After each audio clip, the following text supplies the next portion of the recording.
Rashee Rice will officially miss the first 6 games of the season. We'll tell you what that means for his dynasty value next.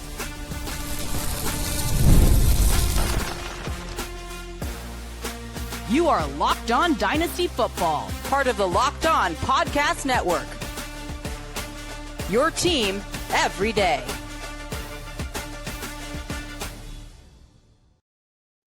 Welcome back to the Locked On Dynasty Football Podcast, part of the Locked On Podcast Network, your team every day. We'd like to thank you for making us your first listen of the day. Today's episode is brought to you by Prize Picks. Download the Prize Picks app today and use promo code LOCKEDONNFL to get $50 in lineups after you play your first $5 lineup. Welcome back. I am your host, Marcus Mosher. He is Michael Fabiano. And on today's show, we're going to take a look at a rookie mock that Fabs just completed with some very interesting picks with some expert drafters. Can I call you? Yeah, you're an expert, right? That's fair. Me? Yeah. No. You're I've only been doing this Hall of for over Famer. 25 years now. Yeah. Don't call me that. Well, I was more talking about your colleagues, but yeah. Well, no. I'll give you like a quick rundown. Like Bob Harris, the great Bob Harris, who's been on this podcast, is involved. Jen Piacenti with Shark Bets, who used to work with me at Sports Illustrated, is involved. If you guys are familiar with Ginny in Georgia on Netflix, Scott Porter. My pal, the actor, he's involved. Some other friends, Nathan Zagura, who is one of the radio guys for the Cleveland Browns. Richard Christie from the Stern Show is in this league. Lindsey Rhodes, my pal. A lot of big names. A lot of big names. Yeah. So it's a fun dynasty league. We've been doing it for years. So we're going to go over the results from that draft because there are some interesting picks in there that we need to break down. But before we do that, Fabs, we got some news finally on Rashee Rice. It's been a long, ongoing thing with Rice in the NFL. He will officially miss the first 6 games of the 2025 season. The NFL pushed for a 12-game suspension, but it's actually going to be 6. That's what Rice agreed to. No more arbitration, no more meetings with the league. How does this impact not only his fantasy value for this year, but his dynasty value long-term? So in terms of redrafts, I dropped him down, but I didn't drop him down significantly. In fact, I'd still try to draft him because I always tell people like fantasy football leagues are not won in the first 6 weeks of the season. They're won in the second half down the stretch into the playoffs, obviously. And I think that Rashee Rice can be a league winner because you look at the rapport he has with Patrick Mahomes. You look at the pace that he was on last year before he ended up getting hurt. He is going to be, I think, from week 7 on, the most targeted Kansas City Chief. And that includes Xavier Worthy and Travis Kelce, aka Taylor Swift's fiance. So I'm in on Rice in redraft, and I'll take the discount and I'll sit him out, and I'll be fine with it. In Dynasty, honestly, it's much ado about nothing because we're talking long term with this kid. Now, if you're worried that he's a knucklehead and he's got a high knucklehead factor, then you may want to avoid him because you don't want to run into these issues moving forward. But my guess is that, if the kid's got a brain in his head, he's going to be like, man, I really dodged the bullet here. From that incident, nobody died. I got suspended 6 games. Like I got to, live on the straight and narrow moving forward. I still think Rashee Rice has wide receiver 1 value and wide receiver 1 potential for the remainder of his career. So you miss him for 6 weeks. You cross your fingers and hope that he's learned a lesson. He's young. And how much longer is Travis Kelce going to play? This might be it for him after this season. He's getting married to the most famous woman on the planet, basically. I think he's done after this year. And so Rashee Rice is going to be the dude for Kansas City, maybe for a long, long time. I'm with you. And when we heard a couple weeks ago that there was going to be a meeting, was it in the middle of September late September about a potential suspension? I didn't like that because you and I are Cowboy fans. So at least I'm a Cowboy fan right now. One of us is wearing a Joe Montana. Listen, no, wait, you want to get into that? That's fine. Nah, listen, that's fine. Listen, I strayed. I had my baby whining moment, but I am no longer going to let Jerry Jones ruin my love for professional football. And I love Joe Montana, and there's a lot of players I love, and I love the jerseys. And now, you know what? I'm going to have fun because I don't have fun as a Cowboys fan anymore because Jerry's ruined it for me. Let's move on. All right, let's move on. Anyways, talking about the suspensions, we remember in 2017 when Ezekiel Elliott was going through something with the league. He didn't miss the first couple games of the season. He actually served his suspension, I think it was like in late October through November. And it messed with him all year, and it messed with the Cowboys all year. Like, they just couldn't get into any kind of rhythm. It was a cloud that was hanging all over the team. And Elliott had one of the worst years of his career in 2017, despite that being his second year in the league. 2018, that's gone. He gets back to being normal Zeke. I like this for Rice for a couple of different reasons. Number one, once we get to, I think it's October 19th, it's done. Like it's all in the rearview mirror, and we're not worrying about it anymore. On top of that, it gives him 6 more weeks to recover from his injury. It seems like he's 100%. He's been out there playing preseason games, but hey, it's another month and a half that he gets to put, this injury behind him. I'm not moving him at all in my dynasty leagues. In fact, I might even move him up a spot because now we've got some finality here. Like, we know that it's done and we can focus on what really matters. And that's October, November, December in our fantasy football leagues. 100% agreed. I'm not moving him in dynasty. Again, I moved him down in redraft, but it's not like he dropped like, 15, 20 spots. I dropped him down a few spots, and I will target him because I'll take the discount. I'll suck up the 6 weeks and reap the benefits starting in week 7 against the Raiders. Let's talk about a couple trades for Rashee Rice. Again, now that everything is finalized, we kind of know where he's going to slot in. Right now, he's wide receiver 15 on Dynasty League football, just behind guys like Marvin Harrison Jr., Garrett Wilson. Fabs, I know that you like Garrett Wilson, but I just can't fathom having Garrett Wilson ahead in my dynasty ranks than Rashee Rice, because we know Rice is with a great quarterback and I'm with you. A great offense. I'm with you. I'd rather have him over Marvin Harrison too. Listen, I am a big fan of the football player Rashee Rice and the situation that he's going to find himself in. Hopefully for the remainder of his career, if he stays in Kansas City with Patrick Mahomes, who is not going anywhere. So yeah, I do like Garrett Wilson. But no, I mean, to think that Rashee Rice is less valuable in dynasty than Garrett Wilson or even Marvin Harrison Jr., who has a more stable quarterback situation, at least we think, with Kyler Murray long term. That's foolish. I would much rather have Rice. A couple other trades that have happened over the last few days. Rashee Rice for AJ Brown and a 2026 third-round pick. It's fair.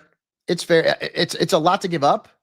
AJ Brown is, again, when we talk about a little older, you know what I mean? Like, I'm looking at my 1973. That's older. Okay. But I don't mind that, because giving up a third rounder is not like that much. It's and nothing. So really it's Rice for Brown with a little bit more included. So I like that deal. One more, Rashee Rice for Colston Loveland, non-tight end premium league, and a 2026 first-round pick. Sign me up. I'd rather have Rice, and I'm a big Colston Loveland fan. Yeah, no, I'd rather have Rice too. Yeah, listen, I'm high on the kid. I think we both are. Yeah, we both. Nothing that we heard yesterday changes our thoughts on Rashee Rice. In fact, I think, again, now that it's finalized, you can kind of move on from it. And plus, these first 6 weeks of the regular season, they're the easiest to replace from a fantasy production, because I don't think we have any buys until week 5. So you're going to have your entire lineup available for you for the first 4 weeks. Your roster should be relatively healthy compared to what it's going to be in the second half of the season. It's just not a big deal that he's going to miss the first 6 games of the year. Not at all. Again, it hurts you more in a redraft than it does in dynasty. Yep. I am all in on him. All right, let's talk about this rookie draft, which had several intriguing picks. Which rookie receiver do you prefer, Emeka Egbuka or Travis Hunter? We will get to that next. This episode is brought to you by Prize Picks, the daily fantasy platform that lets you turn your football predictions into real rewards. Preseason has already wrapped up, and college football started last weekend. We've got some games tonight. We've got a full slate this Saturday. I can't believe football season's already here. So whether you've got your eye on a big-name quarterback or a breakout running back, Prize Picks makes it easy to get in the game. And for this weekend, Prize Picks is offering major max discounts, including Dak Prescott max discount all he has to do is get to 1 passing yard for it to win. It's so easy. I love Prize Picks. It's simple to play. All you have to do is pick more or less on 2 to 6 player stat projections. And if you get your picks right, you could cash in and wind up winning over 2,000 times your money. Prize Picks puts their members first, so all withdrawals are fast, safe, and secure. Download the Prize Picks app today. Use promo code LOCKEDONNFL to get $50 in lineups after you play your first $5 lineup. That is code LOCKEDONNFL to get $50 in lineups after you play your first $5 lineup. Prize Picks, run your game. Welcome back to the Locked On Dynasty Football Podcast. We'd like to thank you for making us your first listen of the day. We have an important request from you guys. Locked On wants to hear from you. We've put together a survey to learn more about our listeners and make your favorite podcast even better. This is your chance to tell us what you like, what you don't like, and answer questions about our advertising. So go to lockedonpodcast.com/survey to get started. And everyone who completes a survey will be entered for a chance to win one of 10 $100 Amazon gift cards. Again, that is lockedonpodcast.com/survey. And you can also find the link in the show notes. All right, Fabs, let's talk about this rookie draft that you participated in. And I want to start with one of the more interesting decisions that managers are going to have to make. Tetairoa McMillan goes at pick number 4 in this draft, which is a little surprising. But Travis Hunter goes at pick 6. And then you have Emeka Egbuka going a little bit later. Now that we know a little bit more about Tampa Bay's wide receiver situation, how are you feeling about that?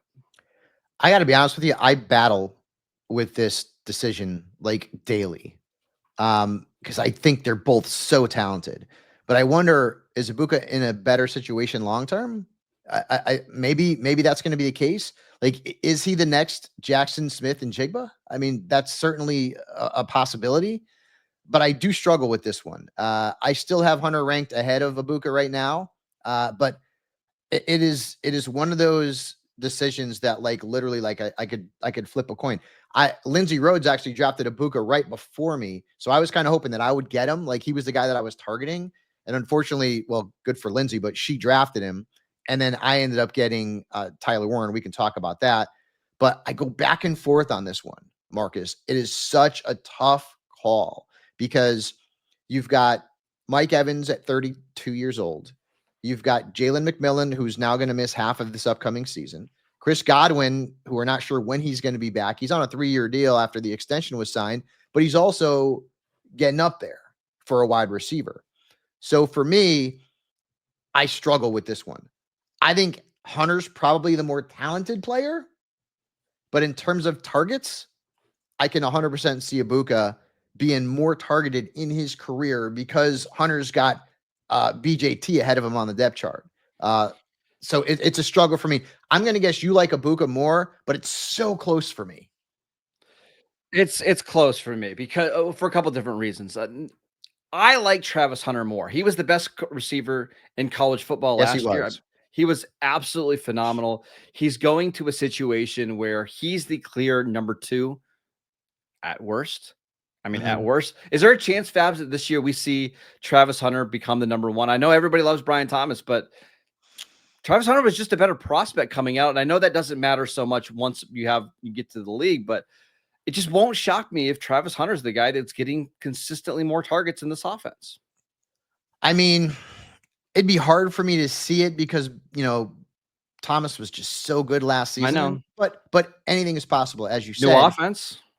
I just wonder with the dual role, is he going to see more targets than Brian Thomas Jr. when he's playing some defensive back? And that's something that I don't know and Marcus doesn't know, that nobody knows. Maybe even the Jaguars don't know. We've heard reports from Jaguars beat writers that he's playing both sides of the ball and he's playing a lot on both sides of the ball. How long can that happen? Long term, is he more of a wide receiver or DB? So there's a lot of questions about this kid. And I've said this before on the pod, I want shares of him. I want to be in right or wrong on the excitement that is Travis Hunter. And I have him in a few leagues. I drafted him in Scott Fish. They had some IDP rules for him. I know I wasn't going to get him in this draft because I was 10th. in the order. But I did hope that I was going to get Egbuka. Didn't happen. And we could talk about Tyler Warren here, but that is such a struggle for me, man. I really struggle with that daily. Even in redrafts, I struggle with it. Well, can I ask you this? Because if you're looking with us on YouTube right now, you can see the full draft. Our guy Bob Harris picked Tetairoa McMillan at pick 1-4. Yep. Fantasy Turbo at pick 1-6 took Travis Hunter. And Yeah, then that's Robert Turbin, the former Seahawks and Cowboys running back. Dallas Cowboy running back. Yeah. Yep. And then we had Road Soda at pick 1-9. Take Emeka Egbuka. Yep. I like that's the order that I would draft them. Okay. Mhm. But I have a hard time thinking that McMillan at 1-4 is a better value than Egbuka at 1-9. And if I can trade back from pick 1-4 to, let's say, like 1-7 to get Emeka Egbuka and pick up whatever you can, I kind of like that. And again, I'm a big Tetairoa McMillan fan. I can't see there being that big of a difference in value here. McMillan is an alpha. He's going to be an alpha. I prefer him over Travis Hunter because Travis Hunter So do I. does not have a clear path to being that number one alpha wide receiver because BTJ has already sort of grabbed that role. But I like McMillan, to be quite honest with you. I don't think it was a stretch to take him fourth overall. You know, if you want to say, well, I would have taken, Travion Henderson. I mean, I think draft, you guys mentioned, honestly, RJ Harvey went third. So yeah, I know.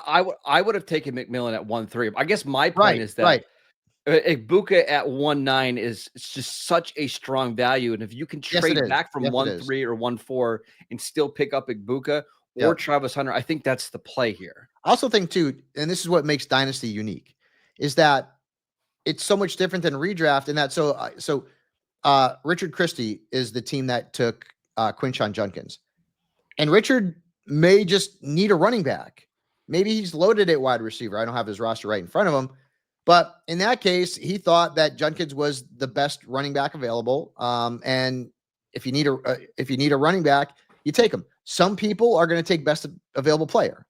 Some people are going to fill needs. It's kind of like the NFL, right? I mean, like, if a player who's like ridiculously talented falls to you, but you really don't need it, do you take that best player available or do you take a guy who can fill a need? Like, it's the same kind of thing. That's why I love Dynasty so much. So, when you look at it and you see Quinshon Judkins going ahead of Egbuka, you're like, what the hell?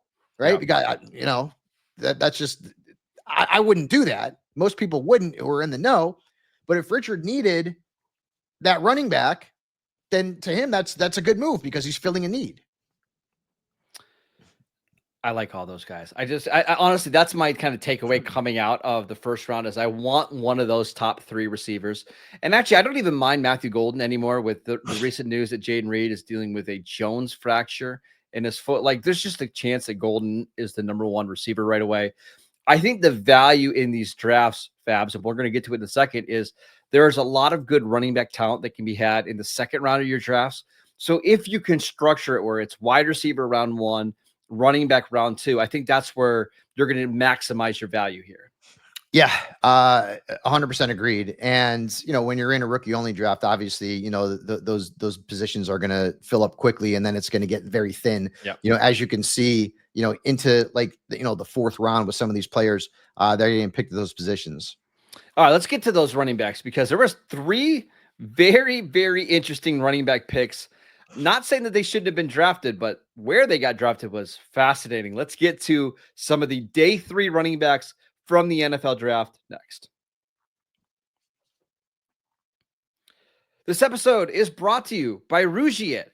Guys, you've probably heard of Viagra or Cialis. Maybe you've even tried them. But if you're looking for something beyond the usual pill, it's time to meet Rougiet Ready. Rougiet Ready is a next-gen prescription treatment designed to amplify arousal in the brain and boost blood flow.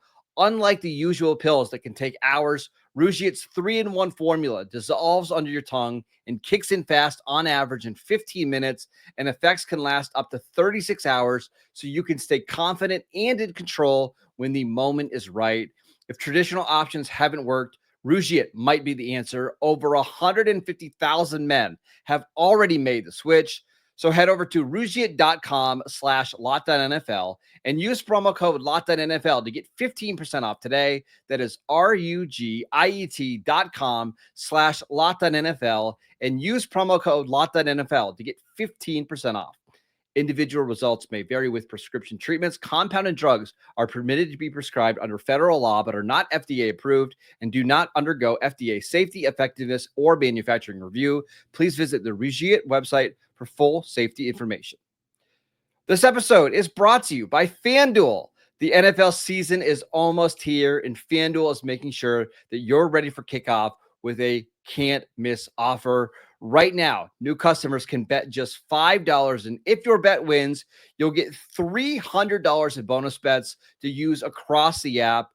I love using FanDuel because it fits however you like to bet. Like, I like future bets. I like to go pick who I think is going to make the playoffs or who's going to win a certain division. I like to parlay my division winners, and FanDuel allows you to do that. It makes every game even more exciting, whether you're watching just your team or you're keeping an eye on your fantasy lineup. Are you ready to play? Download the FanDuel app now by visiting FanDuel.com to get started. That is FanDuel.com to place your first $5 bet.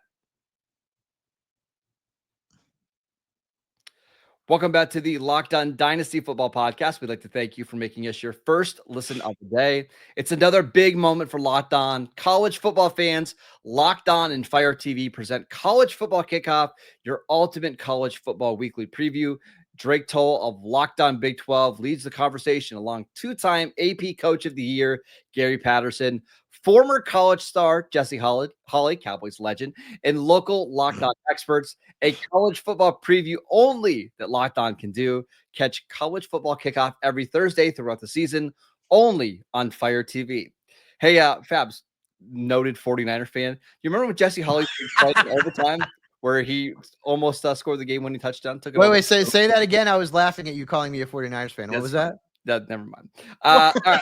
Let's talk about this. I'm a Joe Montana fan. I love him. I think he might be the greatest quarterback in the history of the league, and I'm including Tom Brady in that. And again, I'm just going to took you off the screen if you're watching on YouTube. So let's talk about the second round of this draft. So at pick 2-3, we had Jaydon Blue, the Cowboys' fifth-round running back, go off the board. Not super surprising. Then we had Bill Croskey-Merritt go at pick 2-5. What a riser he is.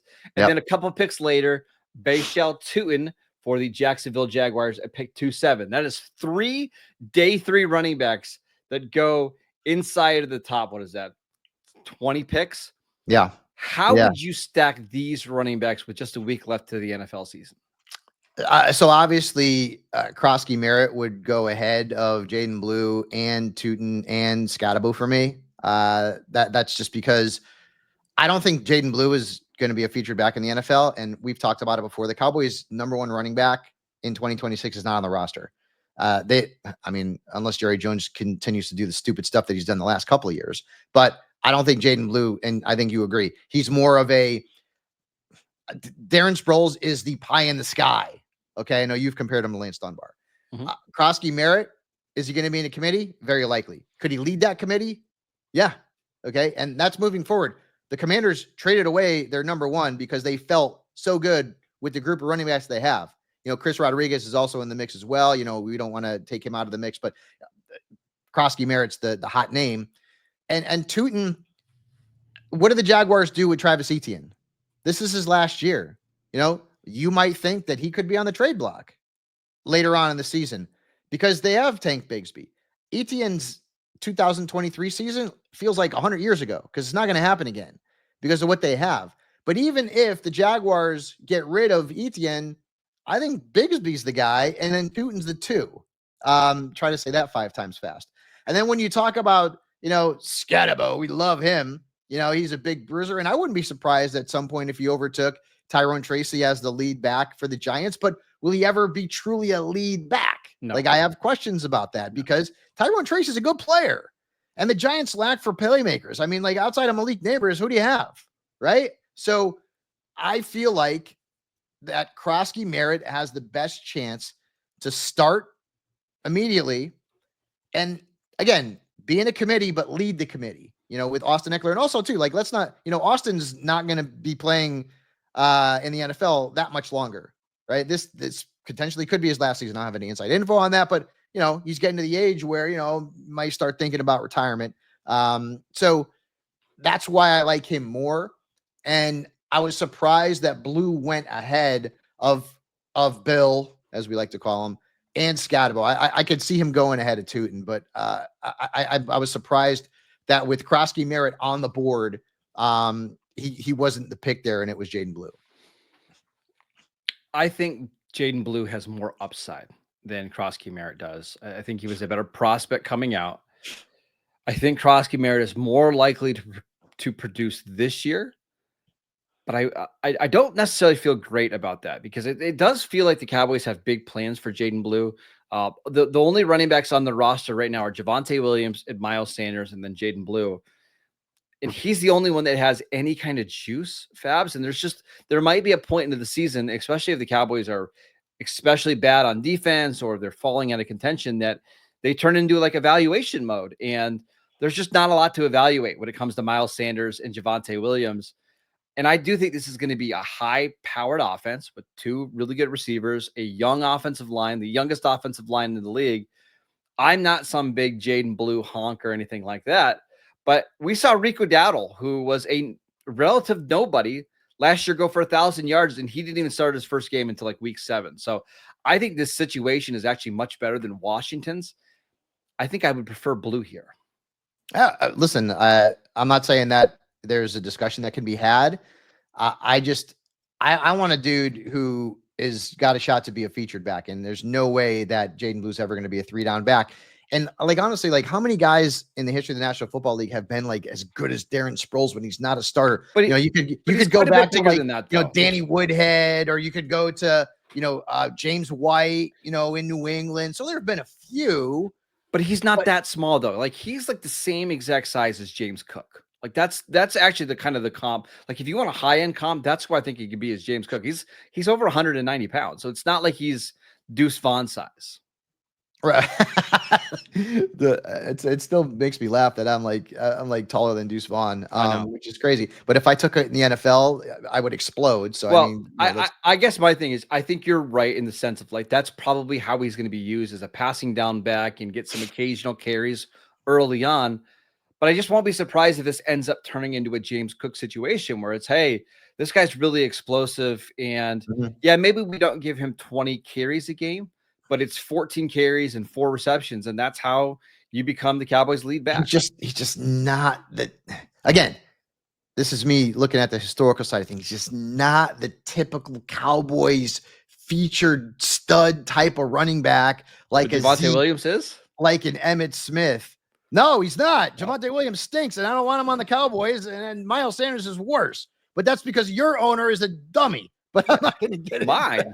Right now. That's why I don't think the Cowboys running back of the future is on their roster right now. Can I give you one more pick that I thought was interesting here? And I'm actually surprised that he went this late.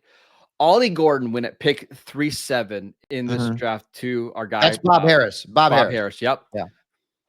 Just based on what we saw in the preseason, and again, you can't overreact to what we saw in the preseason, but I did think Ollie Gordon looked pretty good. Yeah, Think about that running back situation right now in Miami with Devon Achane dealing with a calf injury. Jalen Wright is banged up. Ollie Gordon is the only running back that has any kind of size in this backfield. And I just think at the end of round or the middle part of round 3, that's a very good value. For me, Achane's injury is not considered to be like overly serious, and we're talking about Dynasty here, and he's his 3rd year. Like he's really young. But he's a guy that's been banged up. Be a starter at all in this league unless Achane gets hurt, and that would be for part of maybe one season. So like I get where you're going, and that Ollie Gordon maybe even is going to surpass Jalen Wright on the depth chart in Miami, and that's that's certainly a good thing for his value. But like again, like I want backs who I think could, like Devin Neal, for example. Devin Neal went one spot ahead of Ollie Gordon. Alvin Kamara is 30. How many more years does he have? And listen, Devin Neal is not even close to being as great as a prospect as Kamara was, right? And he's got Kendry Miller ahead of him. But I think he's got a clearer path to maybe getting a starting job. And I'm not saying that he would, than a guy like Gordon, because he's got a 3rd-year running back who's super explosive and a good fit for the offense ahead of him. I'm always looking for like the clearest path to workload, whether it's running back or clearest path to targets, if it was a wide receiver. And so, like, Dylan Sampson, right? Scott Porter, my pal, went with Dylan Sampson there. He took 3 running backs in a row. He went Travion, my wayward son Henderson, Croskey-Merritt, and then Sampson. Sampson's got a clear path to workload this year. Maybe. Now, long term, I don't know so much because, at some point, Judkins is going to be on the field and be the starter for the Browns. At least that's my opinion. I don't know why any other opinions would be out there. So Sampson, like, maybe is a immediate fix, possibly as a flex until we get Quinshawn back. But I want dudes who I think could be like starters at some point. And that's and once you get into like the 3rd round, mid-3rd round, and the 4th round of some of these dynasty drafts, like, it's going to be real hard to find those guys, right? Monin guy in Chicago, right? Went in the 4th round to Eric Luftglass, who's a pal of mine from SiriusXM. And okay, well, DeAndre Swift he's okay. He's not great. Is he long-term the guy for the Bears? Like, probably not. So that I'd rather take chances on dudes like that. All right, that is it for today's show. We want to thank you for making Locked On Dynasty Football your first listen every single day. Check us out on YouTube. Download the podcast wherever you get your podcasts. Follow Fabs on Twitter at Michael_Fabiano. I'm at Marcus_Mosher, and we'll see you right back here tomorrow.